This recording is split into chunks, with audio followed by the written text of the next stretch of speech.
Bulletin की शुरुआत इस वक्त की बड़ी खबर के साथ आपको बता दें, इजरायली सिफारत खाने के नजदीक हुए बम धमाके मामले में एक बड़ा इंकशाफ हुआ है।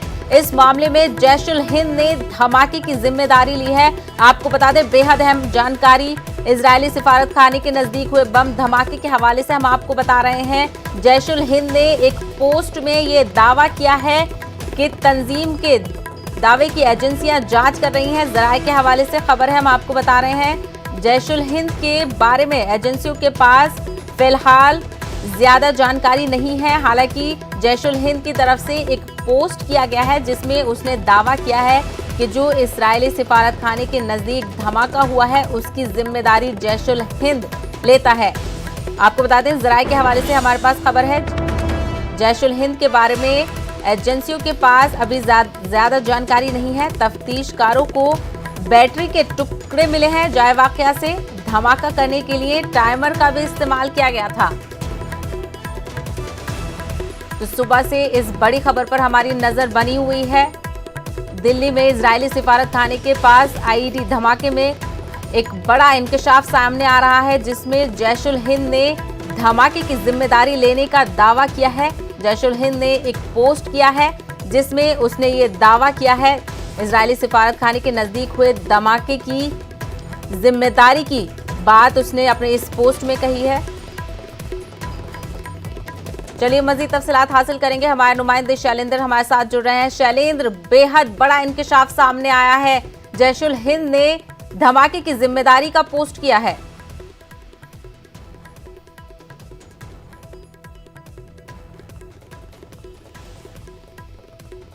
शैलेंद्र, क्या मेरी आप आवाज सुन पा रहे हैं? जी, आवाज आपकी आ रही है। आपको मेरी आवाज? जी, मेरा सवाल ये था कि इजरायली सिफारत खाने के नजदीक हुए धमाके में एक बड़ा इंकशाफ अब सामने आ रहा है। जैश उल हिंद ने पोस्ट करते हुए धमाके की जिम्मेदारी की बात कही है। हाँ बिल्कुल, आपको बता दें कि जैश उल हिंद जो संगठन है इसको लेकर ज्यादा जानकारी एजेंसी के पास नहीं है। हालांकि इन्होंने टेलीग्राम हैंडल जो है उसके जरिए ये दावा किया है और ये इसमें उन्होंने सीधे सीधे भारत को निशाने पे बताया है और ये कहा है कि ऐसे वो धमाके आगे भी करेंगे। लेकिन सवाल ये खड़ा होता है कि जो ये दावा है वो कितना सही है, क्योंकि जैश उल हिंद के बारे में एजेंसी के पास ज्यादा अभी तक जानकारी नहीं है। हालांकि इस दावे की भी पड़ताल की जा रही है।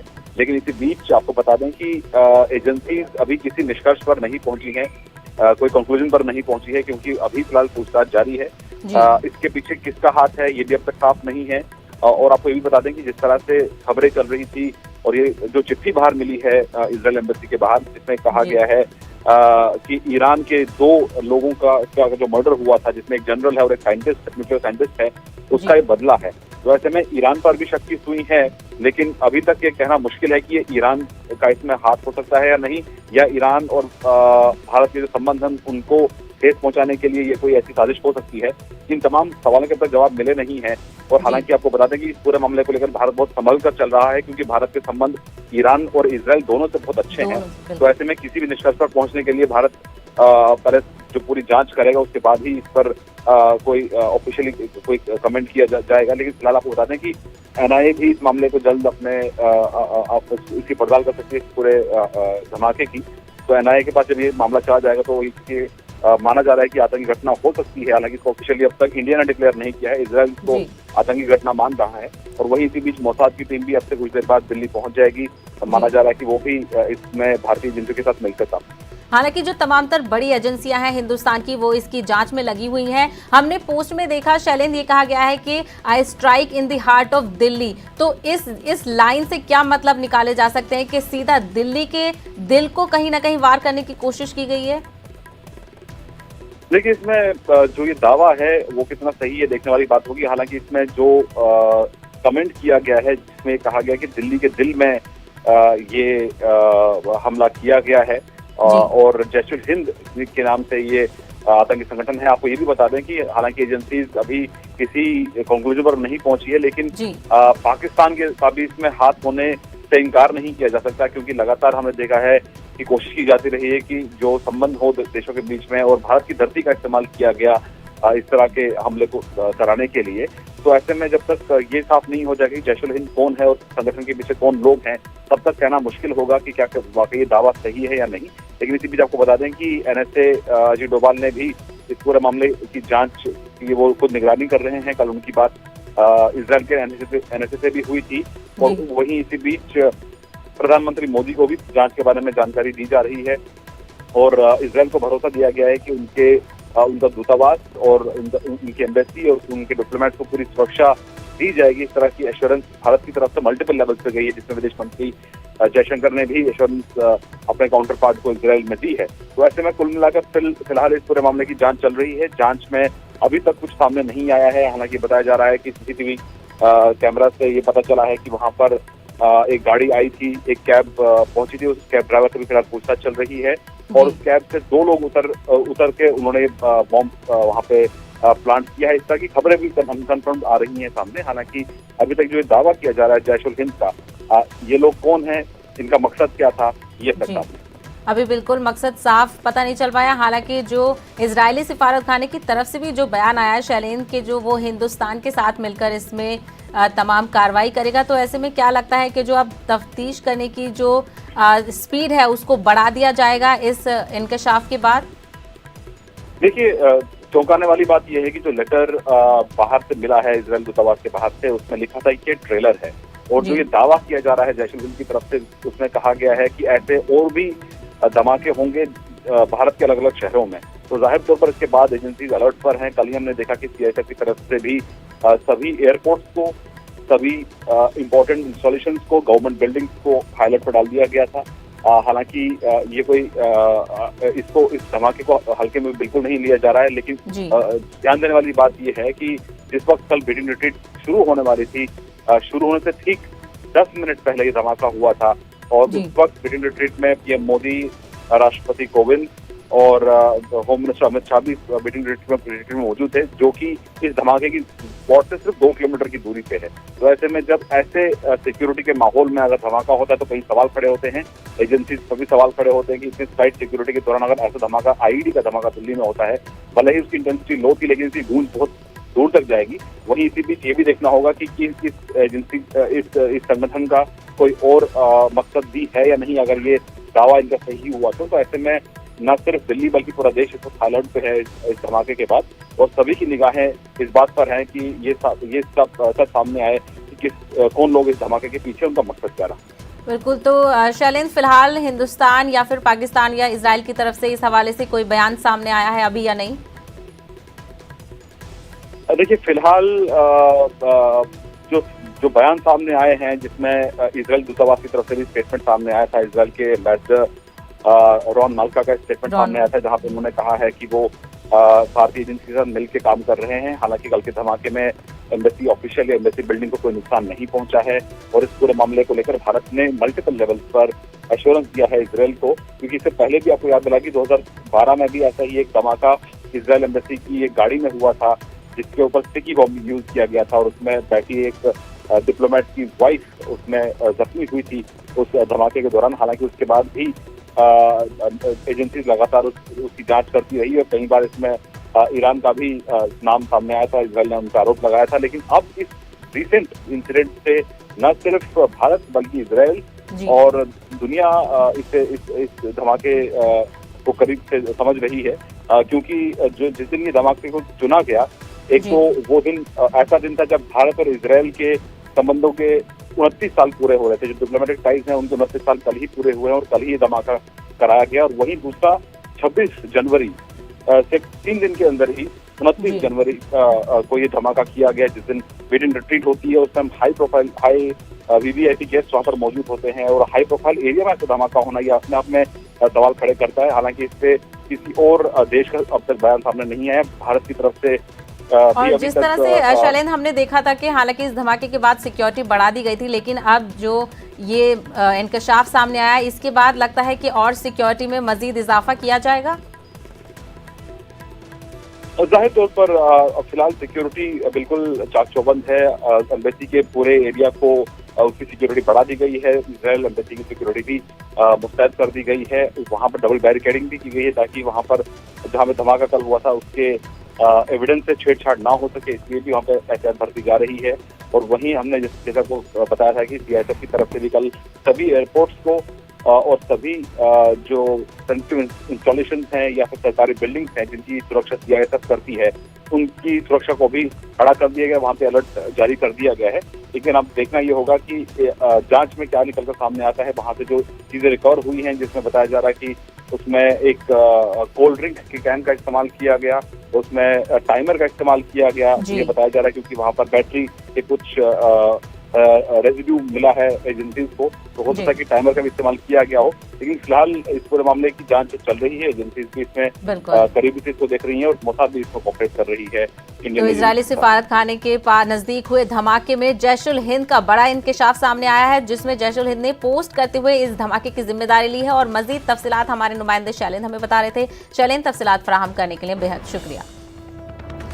आगे बढ़ेंगे। गाजीपुर बॉर्डर समेत आसपास इलाकों में इंटरनेट खिदमत मुअत्तल कर दी गई है। वाज़ेह हो कि गाजीपुर बॉर्डर पर किसान लीडर राकेश टिकैत अपने हामियों के साथ डटे हुए हैं। इससे पहले सिंगू बॉर्डर पर इंटरनेट बहाल किए जाने की मांग की जा चुकी है। वाज़ेह हो कि सिंगू बॉर्डर पर कल एहतजाजी किसानों और मकामी मुजाहिरीन के बीच झड़प भी हुई थी। दूसरी तरफ गाजियाबाद गाजीपुर कौमी शाहराह 24 को बंद कर दिया गया है। दिल्ली ट्रैफिक पुलिस ने ये जानकारी दी है।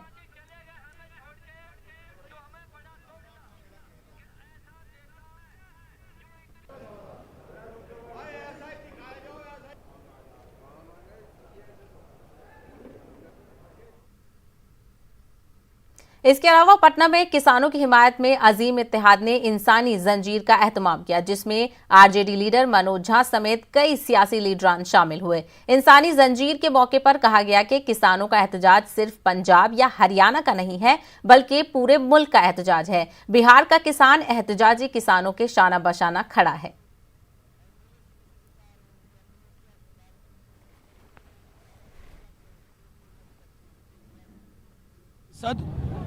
विधानसभा, सड़क से लेकर न्यायालय तक राष्ट्रीय जनता दल और महागठबंधन के तमाम लोग गए हैं। आज मानव श्रृंखला के माध्यम से जागे हुए खेत को ही हम संदेश देना चाहते हैं कि हम आपके साथ खड़े हैं। इन कानूनों की वापसी तक, नतीजा कुछ भी हो, ये कानून जब तक वापस नहीं होंगे, इस तरह की श्रृंखलाएं बनती रहेंगी और बहरी सत्ता को सुनाने का काम करेगी। किसान पर जिस तरीके से हम देख रहे हैं कि गुंडों को उतार करके किसान आंदोलन को दमन करने की कोशिश हो रही है, पानी बिजली बंद करके लाठी गोली के बल पर किसान आंदोलन को कुचलने की कोशिश हो रही है, वो गलत है। और जिस तरह से हमें तो बहुत अफसोस हुआ, देश के राष्ट्रपति वो शायद किसान को देश का हिस्सा नहीं मान रहे हैं। कंपनी हित को राष्ट्रहित बता देना और किसान आंदोलन को देशद्रोह बता देना, ये बहुत गलत हो रहा है। और इसी अन्याय के खिलाफ आज पूरे बिहार से ये संदेश जा रहा है कि पूरा बिहार किसानों के साथ खड़ा है। ये आंदोलन महज पंजाब का नहीं है, जितना पंजाब का है, हरियाणा का है, उतना ही उत्तर प्रदेश का है, उतना ही बिहार का है। और ये मानव श्रृंखला है, सिर्फ किसानों का नहीं है। किसान के साथ पूरे बिहारी समाज के हर तबके से लोग यहाँ मौजूद है। पूरे बिहार का ये आंदोलन है, पूरे देश का आंदोलन। पुणे मुंबई एक्सप्रेसवे पर पिस्तौल लहराने का मामला तूल पकड़ता जा रहा है। एमआईएम रुकने पार्लियामान इम्तियाज जलील का दावा है कि शिवसैनिक खुलेआम पिस्तौल लहरा रहे हैं। इम्तियाज जलील ने वीडियो पोस्ट करके दरियाफ्त किया है कि इस गुंडागर्दी के लिए कार्रवाई होगी। वहीं बीजेपी लीडर राम कदम ने भी शिवसेना पर ही इल्जाम लगाया है। देखिए, ये वीडियो फ्राइडे रात का है, जब ये गाड़ी मुंबई से पुणे की तरफ आ रही थी और लोनावाला के करीब, जहां अक्सर बहुत बड़ा ट्रैफिक जैम रहता है, वहां पर ट्रैफिक को क्लियर करने के लिए इन्होंने ये अनोखा रास्ता निकाला था। अपने पास से हथियार निकाले और जिस तरह बंदूक निकालकर ये दूसरे गाड़ी वालों को डराकर अपना रास्ता बना रहे थे ताकि वो आगे पहुंच सके। ये बिल्कुल ही चौंकाने वाली, एक दिल को दहलाने वाली घटना है, क्योंकि रात में जब लोग फैमिलीज के साथ ट्रैवल करते हैं, इस तरह कोई अपने हथियार निकाले, बंदूक निकाले और लोगों को डराए। गाड़ी के ऊपर साफ तरीके से दिख रहा है कि उसके ऊपर शिवसेना का लोगो है, यानी कि स्वाभाविक है ये लोग ये बताना चाह रहे हैं कि हम सत्ताधारी पक्ष के लोग हैं और हम कुछ भी कर सकते हैं। हैरानी की बात यह है कि जो ड्राइवर गाड़ी चला रहा है उसके हाथ में भी एक बंदूक है और पीछे बैठा हुआ जो शख्स है उसके हाथ में भी ये बंदूक है। सड़कों पर ट्रैफिक में रास्ता निकालने के लिए शिवसेना के लोग हाथ में रिवॉल्वर लेकर लोगों को धमका रहे हैं। हम शिवसेना के कार्यकर्ता हैं, रास्ता दीजिए वरना हमारे हाथ में रिवॉल्वर है, तुम्हें भून देंगे। इस प्रकार का बर्ताव, क्या शिवसेना के नेता इससे सहमत है? इस महाराज की भूमि पर न साधु संत सुरक्षित है, न आम आदमी सुरक्षित है। फौजी भाइयों के घर पर जाकर उन्हें पीटने वाले शिवसेना के कार्यकर्ता इसके अतीत में भी हमने देखे हैं। कानून व्यवस्था के नाम पर महाराष्ट्र में पूरी तरह से धज्जियां उड़ चुकी है। ट्विटर पर कोई लिख देता है, ये महाराष्ट्र की सरकार उन्हें जेल में डाल देती है। ये महाविकास आघाड़ी नहीं है, ये महागुंडों की आघाड़ी बन चुकी है। हम इसकी निंदा करते हैं, आलोचना करते हैं। मुल्क में कोरोना के 13,083 नए मामले रोशनी में आए हैं। वजारत सेहत व खानदानी बहबूद के जरिए जारी करदा एदादोशुमार के मुताबिक एक दिन में 14,808 अफराद कोरोना से शिफायाब हुए हैं, जबकि 137 अमवात हुई हैं। मुल्क में अब तक 1,94,147 मरीजों की कोरोना से मौत हो चुकी है। एदादोशुमार के मुताबिक मुल्क में कोरोना के मुसद्दका मामले 1,07,33,000 से ज्यादा हैं, जबकि 1,04,09,160 अफराद कोरोना को मात दे चुके हैं। तो एक और बड़ी खबर से हम आपको आगाह करा रहे हैं। दिल्ली की सरहदों से ये बड़ी खबर आ रही है, जहां पर सिंघू, गाजीपुर और टिकरी सरहद पर इंटरनेट खिदमात को बंद कर दिया गया है। आपको बता दें, आर्जी तौर पर इंटरनेट खिदमात को बंद किया गया है। 31 जनवरी को रात 11 बजे तक इंटरनेट खिदमात बंद रहेंगी। अवामी तहफ़्फ़ुज़ और हंगामी हालात को टालने के लिए ये इकदाम उठाया गया है। तो इंटरनेट की खिदमात के हवाले से ये खबर हम आपको बता रहे हैं। दिल्ली की कई सरहदों, जिसमें सिंघू, गाजीपुर और टिकरी सरहद शामिल है, जहां पर इंटरनेट खिदमात को बंद कर दिया गया है। आर्जी तौर पर इंटरनेट खिदमात को बंद किया गया है। आपको बता दें, ये खिदमात 31 जनवरी को रात 11 बजे तक बंद रहेंगी। हालांकि ये जो फैसला लिया गया है, ये अवामी तहफ़्फ़ुज़ और हंगामी हालात को टालने के लिए लिया गया है। ये फैसला किया गया है, जिसमें सिंघू, गाजीपुर और टिकरी सरहद पर इंटरनेट खिदमात बंद रहेंगी।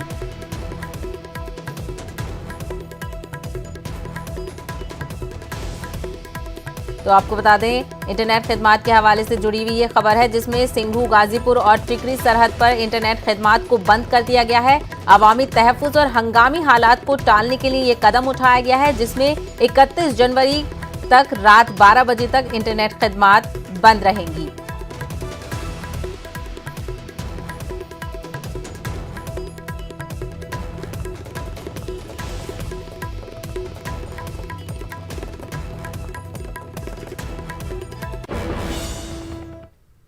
आगे बढ़ेंगे। कांग्रेस लीडर कपिल सिब्बल का कहना है कि लाल किले में बगैर इजाजत दाखिल नहीं होया जा सकता है। किसान तहरीक को नुकसान पहुंचाने के लिए कई साजिशें रची जा रही हैं। FIR है, मुझे ये बताइए कि 5 FIR अब मध्य प्रदेश में हो गई हैं, 1 FIR उत्तर प्रदेश में है, और ये जो 6 लोग हैं वो अलग अलग जगह पे रह रहे हैं। वो सारे 6 लोगों को केवल इन 7 लोगों का ख्याल आया। वो कैसे? एक बंदा उत्तर प्रदेश में है, वो भी कहता है कि यही लोग आरोपी हैं, यही लोग अक्यूज्ड हैं। 5 बंदे, 5 FIR वहाँ हुई हैं मध्य प्रदेश अलग अलग जगह पे, उन्होंने भी यही 6 लोगों का नाम लिया है। तो यहाँ कंस्पिरेसी तो लगती है, जो FIR कराने वाले हैं वो उनकी कंस्पिरेसी है। ये तो ताज्जुब की बात है ना कि 6 अलग अलग बंदे जो हिंदुस्तान पे अलग अलग जगह में रह रहे हैं, वो उन्हीं लोगों का नाम लेंगे और वही लोग हैं जो आरोपी हो गए। ये तो साजिश तो इन लोगों की है, जो कंस्पिरेसी हो रही है तो इन लोगों की हो रही है। पहली बात ये। दूसरी बात, इसका 153A से क्या ताल्लुक? एक ने कहा कि एक कहा गया है कि किसी की मृत्यु हो गई, कहा गया है, ठीक है, और कोई कहता है कि हाँ कहा गया है किसी की मृत्यु हो गया है, लेकिन अब मुझे पता चला है कि वो तो ट्रैक्टर के नीचे आ गया था। तो इससे कम्युनलिज्म, सांप्रदायिक ताकतों की इससे क्या ताल्लुक है? अब बात करेंगे बाबाए कौम महात्मा गांधी की।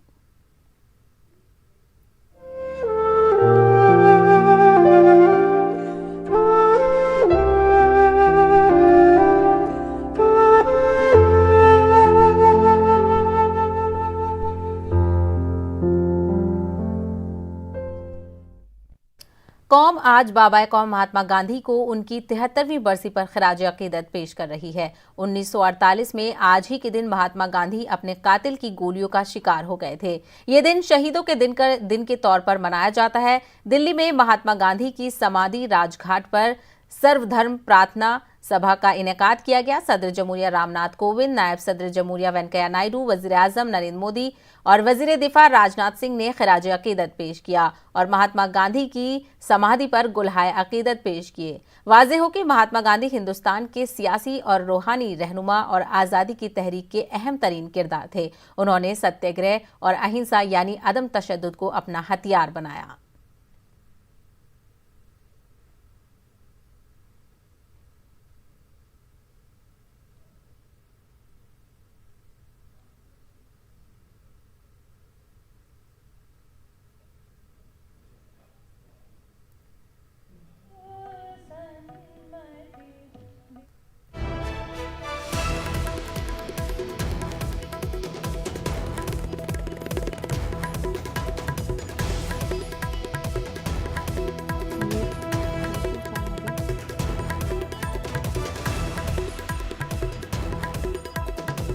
तो दिल्ली की सरहदों से बड़ी खबर हम आपको बता रहे हैं।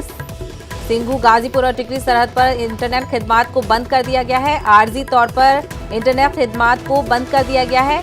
31 जनवरी रात 11 बजे तक इंटरनेट खिदमात बंद रहेंगी। आपको बता दें, अवामी तहफ़्फ़ुज़ और हंगामी हालात को टालने के लिए ये कदम उठाया गया है।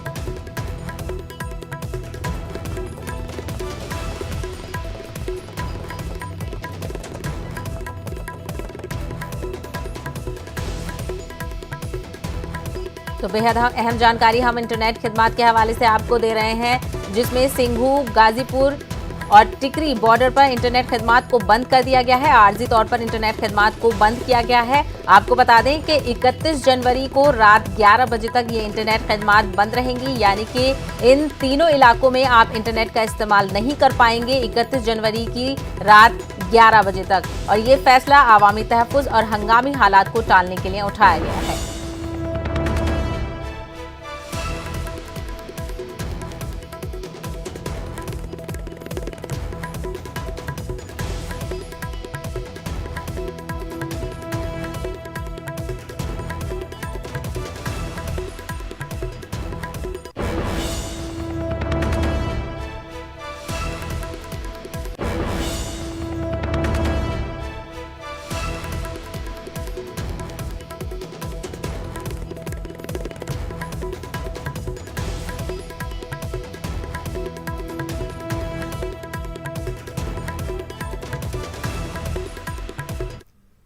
इजरायली सिफारत खाने के नजदीक हुए धमाके की जांच जारी है। इसी बीच ऐनी शाहिदीन का क्या कहना है, आइए सुनवाते हैं। So at around 5 o'clock in the evening yesterday, we heard a very, very big sound, as if the whole world is, I don't know, I can't explain it. It was very, very loud. So panic set in. We were resting in our bedroom and we went up. I went running to the floor upstairs. I thought somebody has used my gym and has thrown the whole stack of weights as if like a big thud. When I went up, I saw my staff quarters are on top and they were all running helter-skelter. There was a panic had set in and everybody thought that a cylinder has exploded within the house. We didn't know where the sound had come from. So then we went to the corner of the roof and I saw this lot of smoke coming out of this next door house, which is on the left of the Israel embassy, which is Jindal House. So we probably thought there was a cylinder explosion there or something. Then got to know that there was a bomb explosion. And then I went out on the road and all the cops, everything was cordoned off. And then realized it was a bomb explosion. Then the special cell guys came to us, took our CCTV footage and got to know that it was from a wooden box. But according to me, nobody with this kind of super security, nobody can plant something. According to me, somebody has just come, chucked something and ran away. Because otherwise, I don't think it's possible with the kind of security. Because I go for regular walks and the plainclothes security, apart from the CRPF, are there till 2 kilometers from the Israel embassy. So that's my take. It was very scary, as you already mentioned. It was a very, very loud bang, and really it was beyond imagination that something like this would happen next to our house, like, a bomb blast or bomb attack. So it was really scary.